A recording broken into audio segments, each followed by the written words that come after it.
در سپېڅلې نامه سلامونه ستړي مسئ تاسو ته شال ټلویزیون څخه د لاندو خبرونو لیدونکي زموږ قربانه مزلیفه کاکړ په تېره یوه میاشت کې 14 افغان په ایران کې اعدام شو. په ایران کې د بشري حقوقو یو غیر میشتې ادارې حقان ګاوا خبر ورکړی چې د ایران حکومت د زاهدان په مرکزی زندان کې یو افغان بندي اعدام کړی دی. دغه سازمان لیکلی دی چې دغه بندي د ایران د قضایي سیستم لخوا د نشهیي توکو د جرمونو په تور په اعدام محکوم شو. دغه سازمان په یو راپور کې لیکلی دی چې د یکشنبې په ورځ د اکرا په شلمه د زاهدان په مرکزی زندان کې د افغانستان یو بلوڅ تبه محمد نبی باندې د اعدام حکم تطبیق شو. د بشري حقوقو دغه سازمان زیاته کړه چې محمد نبی 28 کلن و. 2 کاله مخکې د نشهیي توکو د قاچاق په جرم نیول شوی و او په اعدام محکوم شوی و. د لومړي ځل لپاره د هیواد بادرنګ عراق ته صادر شول. د فراه د کرنې او مالدارۍ ریاست مسؤلین وایي دا مهال 1282 ټنه بادرنګ د ایران له لارې عراق هیواد ته صادر شوی دی او لا هم د نورو زراعتي محصولاتو لپاره د بازار موندنې په موخه هڅې روانې دي.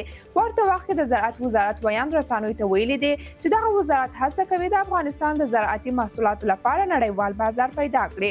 بلخوا بیا د فراه ولایت بزګران د خپل زراعتي محصولاتو د صادراتو څخه خوښ دي او له دولتي چارواکو څخه د صادراتو په برخه کې د زیاتې مرستې غوښتنه کوي. په افغاني میوه باندې د پاکستان د حکومت لخوا د مالیې زیاتوالی د افغانستان د انارو صادراتو له ستونزو سره مخ کړي دي. د کندهار کروندګر وایي د ګرمۍ هوا له امله دوی انار یوه برخه له لاسه وتلې ده او د دوی لپاره داخلي خرڅلاو بسنه نه کوي. د کندهار د سوداګرۍ او پانګونې خونه وایي سږ کال تر 22,000 ټنه ډېر انار هند او پاکستان ته صادر شوي دي. خو د کندهار د انارو پر خرڅلاو او د افغانستان پر تازه میوو د پاکستان د مالیې زیاتوالی کندهار کروندګرو ته میلیونونه ډالره زیان اړولی دی. کروندګر د طالبانو له حکومته غوښتنه کوي چې د کندهار د انارو د خرڅلاو لپاره د بدیلې نړیوالې لارې پیدا کړي. د هند په ممبئی ښار کې د افغانستان د کونسلګرۍ د پاسپورټونو د ویش لړۍ پیل کړې ده.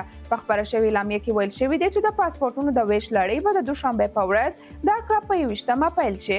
دغه کونسلګرۍ د یکشنبې په ورځ د اکرا په شلمه لیکلې د افغانانو د اړتیاو د پوره کولو په موخه په ممبئی کې د افغانستان د کونسلګرۍ لخوا د پاسپورټونو د ویش بهیر به د 1403 کال د اکرا په 21مه پیل شي. دا اعلان په داسې حال کې شوی چې هندي ورځپاڼې سینټ کاردین راپور ورکړی چې هند په پام کې لري د اکرام الدین کامل په نوم یو کس د بهرنیو چارو وزارت په استازیتوب په ممبئی کې د افغانستان د کونسلګرۍ د دویم سکرټر جنرال په توګه ومني.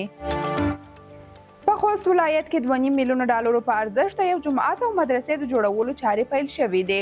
د خوست ولایت مقام په خپاره شوې خبرپاڼه کې ویلي دي چې د مرکز اړوند د مټه چینا سیمه کې یو مسجد او مدرسې ودانۍ د یو ترکي خیریه بنسټ په مالي همکاري جوړیږي. د یاد مدرسې او جومات 2.5 میلیونه ډالرو په لګښت په لاس چرې بزمکه کې په عصري او معیاري توګه جوړیږي.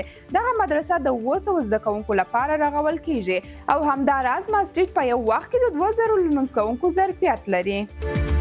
د مهاجرت په چارو کې د ملګرو ملتونو دفتر په افغانستان کې د کار له نړیوالې ادارې سره د همکاري تړون لاسلیک کړ. دغه هوکړلیک افغانستان ته د راستنېدونکو کډوالو لپاره د کاري فرصتونو د برابرولو په موخه لاسلیک شوی دی. د ملګرو ملتونو د کډوالو ادارې د یکشنبې په ورځ په ایکس ټولنیز شبکې کې په یو یادښت کې اعلان وکړ چې دغه تړون د متشبثینو د ودې، د ټولنیزو موخو سره د شرکتونو د پراختیا، د مهارتونو د روزنې او بازار ته د لاسرسي د اسانتیا له لارې د راستنېدونکو د ملاتړ په موخه لاسلیک شوی دی. د ملګرو ملتونو د شمېر له مخې په تېر یو کال کې له پاکستان څخه څه باندې 233,000 افغانان بیرته افغانستان ته راستانه شوي دي. له ایران او ترکیې څخه د افغان کډوالو د ایستلو لړۍ لا هم روانه ده. د ننګرهار د پیښو پر وړاندې د چمتووالي ریاست وایي په کوست کونړ، کامې، کوشتي او پټي کوټ ولسوالۍ کې تېرې شپې د سخت ژلۍ له امله خلکو ته مالي او ځاني زیانونه اوښتي دي. د یاد ریاست د معلوماتو له مخې په دغه پیښو کې یو تن د دیوال د پرېوتلو له امله خپل ژوند د لاسه ورکړی او په سلګونو جریبه ځمکې ولاړ فصلونه له منځه تللي دي. مسؤلین وایي د ورښتونو زیانونه په اړه څېړنې روانې دي چې د یادې ادارې له لورې به زیانمنو شوې کورنۍ سره لازمي مرستې وشي. د امریکا منتخب ولسمشر ټرمپ د پنجشنبې په ورځ د روسیې له ولسمشر ولادیمیر پوتین سره د اوکراین د جګړې په اړه ټلیفوني خبرې وکړې. دا د امریکا په ولسمشریزو ټاکنو کې د ټرمپ له بریا وروسته د دواړو مشرانو لومړنۍ ټلیفوني خبرې وې. واشنګټن پوسټ راپور ورکړی چې په دې ټلیفوني تماس کې ټرمپ له پوتین څخه وغوښتل چې په اروپا کې د امریکایي پراخ پوځي حضور ته په اشاره سره په اوکراین کې د جګړې د پراخېدو غوښتنه ونه کړي. ټرمپ په عین حال کې د اوکراین د کړکېچ د حل لپاره د لا زیاتو خبرو اترو هیله هم څرګنده کړه. بلخوا بیا مسکو د اوکراین د جګړې په اړه د ټرمپ نظر ته هیله مندي څرګنده کړه او له اوکراین سره د هر اړخیز او رښتینې خبرو غوښتنه وکړه.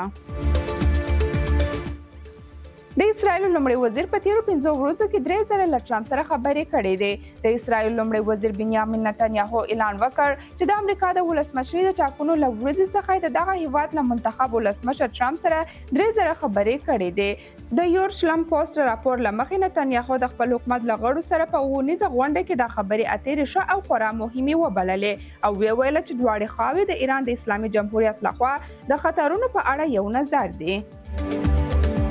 د ماشومانو د ساتنې مؤسسه یا سیف د چلډرن وايي د ژمي د پروګرام په چوکاټ کې غواړي چې په افغانستان کې د روغتیا، تغذیه او نقدي مرستو له لارې د 800 کورنیو لاسنیونه وکړي.